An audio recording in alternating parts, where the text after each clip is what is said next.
नमस्कार, welcome back.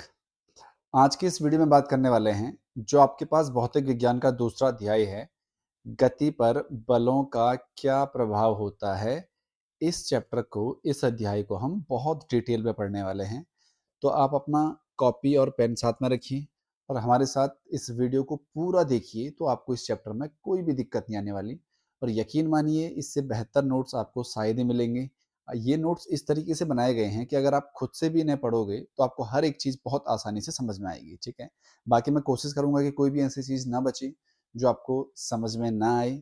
तो अगर फिर भी कुछ बचता है तो आप बताइए हमें, हम कोशिश करेंगे आपकी सभी समस्याओं को हल करने का। ठीक है, चलिए स्टार्ट करते हैं। पहला है बल की अवधारणा, मतलब कॉन्सेप्ट ऑफ फोर्स। बल होता क्या है, परिभाषा क्या होती है। तो बल वह बाहरी कारक है जो किसी वस्तु को विराम अवस्था से गति अवस्था में ला सकता है, गतिमान वस्तु की चाल या दिशा को बदल सकता है या उसके आकार में परिवर्तन कर सकता है, तो उसे कहा जाता है बल। ठीक है, विराम अवस्था को गति अवस्था में लाने का मतलब है, मान लो आपने यहाँ पे कोई भी, जैसे यहाँ पे कोई वस्तु है। अब अगर ये विराम अवस्था में है तो जब आप इस पे जैसे ही धक्का दोगे, इसे इस पे बल लगाओगे, तो ये गतिमान हो जाएगा। मतलब ये बल, ये जो वस्तु है, ये खिसक कर यहाँ पहुंच जाएगी। ऐसे ही अगर कोई वस्तु, किसी वस्तु की चाल या दिशा को आपको बदलना है, तो जैसे जो क्रिकेट अगर आप देखते होंगे, तो जो बॉलर है बॉल फेंकेगा, तो बैट्समैन बैट से जैसे उसे मारेगा, तो जो बॉल की दिशा है वो परिवर्तित हो जाएगी या उसकी चाल बदल जाएगी। ठीक है, आकार में परिवर्तन कैसे होगा। कोई भी गुब्बारा है, आप उसे दो हाथों से दबाइए तो आपको दिखेगा कि वो गुब्बारा पिचक जाएगा, मतलब उसका आकार परिवर्तित हो जाएगा। आई बात समझ में। तो ये है परिभाषा बल की। सरल शब्दों में आप बोल सकते हो, बल किसे बोलते हैं, तो किसी भी वस्तु को धकेलना या खींचना बल कहलाता है। आई बात समझ में। अब जो बल होता है वो क्या होता है, तो बल एक सदिश राशि है। सदिश राशि क्या होती है, ऐसी भौतिक राशि जिसका वर्णन करने के लिए आपको परिमाण और दिशा दोनों की आवश्यकता होती है।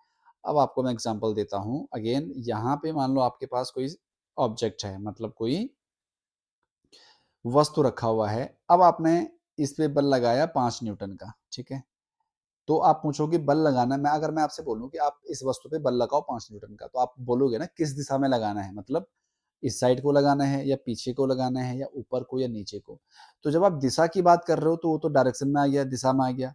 और जितना बल लगा रहे हो, जैसे आप इस पे 5 न्यूटन का बल लगा रहे हो, वो इसका परिमाण होगा। आई बात समझ में। तो सदिश राशि क्या होती है, जिसे व्यक्त करने के लिए परिमाण और दिशा दोनों की आवश्यकता होती है। अगर हम बात करें इसकी एसआई यूनिट की, तो इसकी एसआई यूनिट होती है न्यूटन। क्या होती है, न्यूटन। ठीक है, इसे किससे मापते हैं हम, तो बल का जो परिमाण है इसे कमानीदार तुला से मापा जाता है। याद रखने से आपके बहुविकल्पीय प्रश्न में पूछा जा सकता है कि बल को किससे मापा जा सकता है, तो कमानीदार तुला, स्प्रिंग बैलेंस बोला जाता है इसे। अब अनुभूति सीमा का मतलब है कि हम बल को कितना अनुभव कर सकते हैं। तो दैनिक जीवन में हम मिली न्यूटन का, मिली न्यूटन मतलब 10⁻³ न्यूटन की कोटि का न्यूनतम बल प्रत्यक्ष महसूस कर सकते हैं। जबकि जो वैज्ञानिक है वो योक्टो न्यूटन, मतलब बहुत छोटे बल को, लाइक 10⁻²⁻ न्यूटन तक के छोटे बलों को भी माप सकता है। ठीक है, अब आपके पास बल कितने प्रकार के होते हैं, तो बल दो प्रकार के होते हैं। एक होता है संतुलित बल और एक होता है असंतुलित बल। सबसे पहले जानेंगे संतुलित बल क्या होता है। जब किसी वस्तु पर दो या दो से अधिक बल इस प्रकार लगते हैं कि उनका परिणामी बल कितना हो, शून्य हो, उसे बोला जाता है संतुलित बल। समझाता हूं मैं आपको कैसे। जैसे ये कोई वस्तु है, अब इस साइड को आपने लगाया 5 न्यूटन का बल। ठीक है, और यहां से भी आपने विपरीत दिशा में लगाया 5 न्यूटन का बल। तो इस साइड से भी बल लगा, इस साइड से भी बल लगा, दोनों साइड से बराबर बल लग रहा है। तो जो, अगर बल विपरीत दिशा में है तो ये हमेशा माइनस होते हैं। तो 5 - 5 कितना हो जाएगा, शून्य। मतलब जो परिणामी बल है वो शून्य है। मतलब इस जो वस्तु रखी है इसमें कोई भी परिवर्तन नहीं होगा। तो इसे बोला जाता है संतुलित बल। प्रभाव क्या होता है इसका, तो यह वस्तु की विरामावस्था या गति अवस्था में कोई परिवर्तन नहीं करता है। क्योंकि अगर आप इधर से भी उतना ही बल लगा रहे हो और इधर से भी उतना ही बल लगा रहे हो तो वस्तु वहीं पे रहेगी जैसे है, उसमें कोई भी परिवर्तन नहीं होगा। आई बात समझ में? दूसरा असंतुलित बल क्या होता है? तो जब किसी वस्तु पर लगने वाले बलों का परिणामी बल शून्य नहीं होता है। जैसा अगर मैं आपसे बोलूं अब कि यहाँ पे जो बल लग रहा है वो 5 की जगह 10 न्यूटन का लग रहा है ना?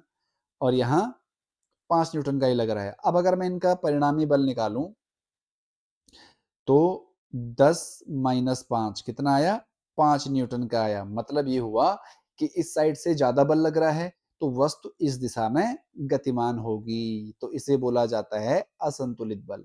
तो किसी भी वस्तु में जो परिवर्तन होता है, जैसे जो हमने बल की परिभाषा पढ़ी है कि उसका आकार परिवर्तित हो सकता है या वो विरामावस्था से गति अवस्था में आ सकता है, तो वो सारे असंतुलित बल ही कर सकता है। संतुलित बल कुछ भी परिवर्तन नहीं करता है। ठीक है, अब इसका प्रभाव क्या होता है? तो असंतुलित बल ही वस्तु में त्वरण हो गया या जैसे गेंद और गाड़ी की चाल या दिशा में बदलाव उत्पन्न करता है। परिणामी बल की दिशा क्या होती है? तो अगर एक ही दिशा में बल लग रहा है तो हमेशा जुड़ता है और अगर विपरीत दिशा में लग रहा है तो हमेशा घटता है, जैसा हमने यहाँ पे बताया आपको। तो ये होता है असंतुलित बल। अब आपको बताया मैंने, जो भी वस्तु में परिवर्तन लाता है वो असंतुलित बल ही लाता है। तो उसके मुख्य प्रभाव क्या होते हैं फिर? तो स्थिर ऊर्जा को गति तो पहला है स्थिर वस्तु को गति में लाना, मतलब अगर कोई वस्तु स्थिर है तो उसे गति में ला सकता है। ठीक है, यदि कोई वस्तु विरामावस्था में है तो असंतुलित बल लगाने पर वह गति करने लगता है। जैसे जमीन पर रखी फुटबॉल है, अगर आप उसे पैर से किक मारते हो तो वो आगे बढ़ने लगती है। ये इसका उदाहरण हो गया।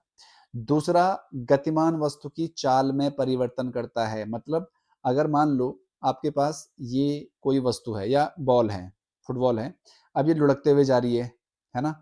आप मान लो 2 मीटर पर सेकंड के हिसाब से ये लुढ़कती हुई जा रही है। आप अगर इस पे और किक मारोगे जोर से तो इसकी जो चाल है वो बदल जाएगी, 5 मीटर पर सेकंड तक जा सकती है। मतलब ये हुआ कि जो बल है वो गतिमान वस्तु की चाल को बदल सकता है। अब ऐसा ही नहीं है कि बढ़ा सकता है, घटा भी सकता है। जैसे आप साइकिल चला रहे हो, अगर आप साइकिल चला रहे हो और आपने जोर से पैडल मारा तो आपने बल लगाया तो साइकिल की जो गति है वो बढ़ जाएगी। लेकिन अगर आप ब्रेक लगाओगे तो साइकिल की गति घट जाएगी। जैसा लिखा हुआ है, यदि बल गति की विपरीत दिशा में लगाया जाए तो वस्तु की चाल घट जाती है या वस्तु रुक जाती है। उदाहरण के लिए, चलती हुई साइकिल में तेजी से पैडल मारने के बाद चाल बढ़ जाती है और ब्रेक लगाने पर चाल धीमी होकर साइकिल रुक जाती है। तो पहला समझ आया होगा आपको, मुख्य प्रभाव मतलब स्थिर वस्तु को आप गति में ला सकते हो। कोई भी वस्तु पड़ी है, आप उस पर धक्का दो, किक मारो तो वो आगे बढ़ जाएगी। दूसरा, जो गतिमान वस्तु की चाल में परिवर्तन ला सकता है। तीसरा होता है गति की दिशा बदलना। आपको बोला मैंने, अगर किसी भी वस्तु पर असंतुलित बल लगता है तो वह उसकी गति की दिशा भी बदल देता है। जैसे बॉलर बॉल फेंकता है, उसकी एक निश्चित गति से फेंकेगा, वो एक दिशा में फेंकेगा। अब जैसे ही बल्लेबाज उस बॉल को मारेगा तो वो उसकी दिशा परिवर्तित कर देता है। तो लिखा हुआ है, असंतुलित बल किसी गतिमान वस्तु की दिशा को बदल सकता है। उदाहरण के लिए क्रिकेट में आती हुई गेंद को बल्लेबाज बल्ले से मारकर दूसरी दिशा में भेज देता है। तो जो बल्लेबाज है क्या करता है? बल लगाता है बैट से। ठीक है, और चौथा है वस्तु के आकार या आकृति में परिवर्तन ला सकता है। असंतुलित बल वस्तु की बनावट या आकार को बदल सकता है। जैसे रबड़ की गेंद है या गुब्बारे को अगर आप दोनों हाथों से दबाओगे तो उसका आकार बदल जाएगा। तो उम्मीद आपको समझ आया होगा असंतुलित बल का मुख्य प्रभाव क्या होता है। अब उसके बाद आता है घर्षण बल क्या होता है, फ्रिक्शन फोर्स जिसे बोलते हैं। घर्षण बल का मतलब होता है, देखिए परिभाषा इसकी, दो सतहों के संपर्क में होने पर उनकी आपेक्षिक गति का विरोध करने वाले बल को क्या बोला जाता है? घर्षण बल बोला जाता है। और यह सदैव गति की विपरीत दिशा में कार्य करता है। जैसा अगर मैं आपसे ये बोलूं, माना कोई रोड है उबड़ खाबड़, इस पे अगर मैं, एक बॉल है, अगर मैं इसे किक करूंगा तो ये बॉल आगे जाते जाते जाते एक बिंदु ऐसा आएगा कि ये बॉल रुक जाएगी। क्यों? जैसे मैंने इस पे बल लगाया तो ये क्योंकि ज़मीन पर लुढ़क रही है, तो ज़मीन है मतलब जो रोड है वो इस पर क्या लगाएगा, बल लगाएगा, मतलब इसे रोकने का प्रयास करेगा एक तरीके से। इस पे जो बल लगाएगा ऊपर को, उसी को बोला जाता है घर्षण बल, ठीक है। उसके बाद है अभिलंब बल। क्या होता है? तो गुरुत्वाकर्षण बल होता है, इसके विपरीत सतह द्वारा ऊपर की ओर लगाया गया बल क्या होता है? अभिलंब बल होता है। मतलब जो घर्षण बल होता है वो आप गुरुत्वाकर्षण बल भी उसे कह सकते हो, ठीक है। अब सतह की प्रकृति पर क्या निर्भर करता है? तो देखो, आपको बोला मैंने, जैसे ये सड़क है, सड़क पर अगर आप बॉल फेंकोगे तो कुछ टाइम बाद वो बॉल रुक जाएगी, क्योंकि जो सड़क है वो खुरदुरी होती है ना। लेकिन अगर मैं आपसे ये बोलूं, माना कोई कांच है, इस पर अगर मैं एक बॉल को किक करूं तो ये बॉल बहुत दूर जाकर रुकेगी, क्योंकि कांच एक चिकनी सतह होती है और यह वस्तु पर ज्यादा घर्षण बल नहीं लगाती है। तो लिखा जैसे, जो चिकनी सतह होता है जैसे पॉलिशदार संगमरमर पर घर्षण बल कम होता है, जिससे वस्तु अधिक दूरी तय करती है। लेकिन जो खुरदुरी सतह होती है जैसे लकड़ी पर घर्षण बल अधिक होता है, तो वस्तु जो दूरी तय करेगा वो कम होगा। आई बात समझ में? तो आपको घर्षण बल समझ में आया होगा, घर्षण बल क्या होता है और सतह की प्रकृति पर किस प्रकार निर्भर करता है, ठीक है। आगे आपके पास है न्यूटन का प्रथम नियम क्या है? बहुत इंपॉर्टेंट है न्यूटन का प्रथम नियम। क्या बोल रहा है? देखो, यदि कोई वस्तु विराम अवस्था में है तो वह विराम अवस्था में ही रहेगी। यदि गति अवस्था में है तो गति अवस्था में ही रहेगी, जब तक उस पर कोई बाहरी परिणामी बल कार्य ना करे। मतलब अगर कोई वस्तु चल रही है तो चलती रहेगी, और अगर रुकी है तो वो रुकी ही रहेगी जब तक उस पर कोई बल कार्य ना करे। जैसे आपसे उदाहरण देता हूँ मैं, माना ये फुटबॉल है, ये रुकी हुई है मान लो, ठीक है। अब ये तब तक ऐसी रहेगी जब तक मैं इस पे किक ना मारूं, या जब तक इस पे कोई बल ना लगे। जैसे ही बल लगेगा ये गतिमान अवस्था में आ जाएगा। ऐसे अगर कोई वस्तु गतिमान अवस्था में है, ठीक है, तो वो गतिमान अवस्था में रहेगा जब तक उसे रोका ना जाए या उस पर कोई बाह्य बल ना लगाया जाए, ठीक है। अब एक आता है इसमें जड़त्व। इनर्शिया से बोलता हूं। जड़त्व क्या होता है? वस्तुओं की अपनी विराम या गति अवस्था में परिवर्तन का विरोध करने की जो स्वाभाविक प्रवृत्ति होती है, उसी को क्या बोला जाता है? जड़त्व बोला जाता है। मतलब क्या हुआ इसका? देखो, मान लो ये कोई टेबल रखी हुई है, ठीक है। अब अगर आप इसे उठाओगे, जैसे अगर मैं इसे उठाऊं, ये मैंने इतना उठाया इसे, और जैसे ही छोड़ूंगा तो ये अपनी वास्तविक स्थिति में आ जाएगी, वो नीचे को ही आ जाएगी।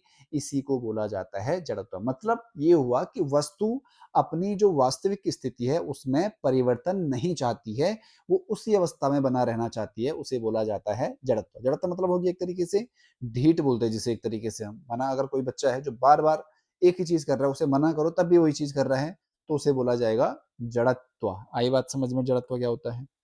अब जो जड़त्व होता है उसमें जो परिणामी बल होता है वो शून्य है, तो त्वरण भी क्या होगा? शून्य होगा। मतलब अगर बल लगाया ना जाए तो गति नहीं होगी, गति नहीं होगी तो त्वरण क्या होगा? शून्य होगा। अब जो जड़त्व है वो तीन प्रकार का होता है। पहला है विराम का जड़त्व। विराम का जड़त्व का मतलब है जब कोई वस्तु स्थिर अवस्था में होती है तो वह स्थिर अवस्था में ही रहना चाहती है। जैसे मैंने टेबल का एग्जांपल दिया, ये स्थिर है तो स्थिर ही रहना चाहेगी, अगर आप इसे उठाओगे तो दोबारा नीचे आ जाएगी, तो उसी को बोला जाता है विराम का जड़त्व। जैसे एक एग्जांपल दिया हुआ यहाँ पे, गिलास पर रखे गत्ते को झटके देने पर सिक्का गिलास में नीचे गिरता है। जैसे मैं आपको एग्जांपल देता हूँ, फॉर एग्जांपल ये है, ये गिलास है, अब इसमें गत्ता रखा हुआ आपने और यहाँ पे आपने सिक्का रखा हुआ। अब जैसे आप उंगली से इस पे जोर से मारोगे तो जो ये आपने गत्ता रखा हुआ है ये आगे को चला जाएगा, और क्योंकि ये सिक्का विराम अवस्था में था तो विराम अवस्था में ही अपनी प्रकृति में, मतलब अपनी प्रवृत्ति में बना रहेगा, और नीचे कहाँ गिर जाएगा? ग्लास में गिर जाएगा, ठीक है। तो वही लिखा हुआ है, ग्लास के ऊपर कार्डबोर्ड और उस पर सिक्का रखें। जब आप कार्डबोर्ड को उंगली से तेजी से झटका देते हैं तो कार्डबोर्ड गति में आ जाता है, लेकिन सिक्का विराम के जड़त्व के कारण अपनी जगह पर स्थिर रहने की कोशिश करता है और गुरुत्वाकर्षण के कारण गिलास में गिर जाता है। आई बात समझ में? तो ये है, जैसे आपने इसे जोर से धक्का दिया, मतलब जोर से मारा, तो ये तो आगे गिर जाएगा, लेकिन ये विरामावस्था में ही रहेगा, तो ये सीधे नीचे ग्लास में आ जाएगा। तो इसे बोला जाएगा विराम का जड़त्व। जैसे दूसरा एग्जाम्पल है इसमें, रुकी हुई बस के अचानक चलने पर यात्रियों का पीछे की ओर गिरना। आपने देखा होगा, अगर आप कभी बस में बैठे हो, जैसे ही बस चलती है तो आप एकदम पीछे हो जाते हो, तो उसका क्या उदाहरण, मतलब क्या रीजन है, क्या कारण है? तो बस के अचानक चलने पर हमारे पैर जो बस के संपर्क में है गति में आ जाते हैं, लेकिन जो ऊपरी भाग होता है वो विराम के जड़त्व के कारण रुका रहता है, जिससे हम पीछे की ओर हमें धक्का लगता है। ठीक है, बस तो मतलब जो हमारे पैर हैं वो बस के संपर्क में आ गए तो वो तो बस के साथ आगे को जाएंगे, लेकिन जो ऊपर वाली बॉडी है, ऊपर वाला भाग है, वो विराम अवस्था में ही रहता है, जिससे वो एकदम पीछे को आता है। आगे अगर हम पेड़ की शाखा को तेजी से हिलाएं तो फल और पत्तियां टूटकर गिर जाती हैं। तो बात सेम है, शाखा हिलाने पर शाखा हिलाने पर गति में आ जाती है, परंतु फल और पत्तियां विराम के जड़त्व के कारण अपनी स्थिति में रहने की कोशिश करती है, जिस वजह से टूटकर गिर जाती हैं। आई बात समझ में? तो ये था आपके पास विराम का जड़त्व। दूसरा आपके पास गति का जड़त्व क्या होता है, इनर्शिया ऑफ मोशन बोलते हैं इसे। तो जब कोई वस्तु गति में होती है तो उसी चाल से गतिमान रहना चाहती है। अब जैसे चलती हुई बस के अचानक ब्रेक लगने से यात्री जो यात्री होते हैं वो आगे की ओर झुक जाते हैं, तो बस के साथ यात्री का पूरा शरीर गति में होता है।